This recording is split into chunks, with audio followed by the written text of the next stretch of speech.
जी हाँ, नमस्कार दोस्तों, आप देख रहे हैं टी वाई भोजपुरी न्यूज़ में आपका स्वागत है। चलिए खबरों पे चलते हैं। उससे पहले हमारे चैनल पे नए हैं तो हमारे चैनल को सब्सक्राइब, लाइक और कमेंट कर दीजिएगा। चलिए खबरों पे चलते हैं।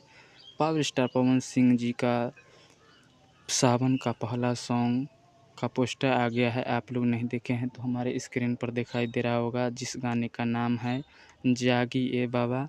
जिस गाने को गाए हैं पावर स्टार पवन सिंह और शिवानी सिंह ने इस गाने को गाए हैं और लिखे हैं रोशन सिंह बिस्वास जी ने इस गाने को लिखे हैं और काम किए हैं पावर स्टार पवन सिंह और ईशा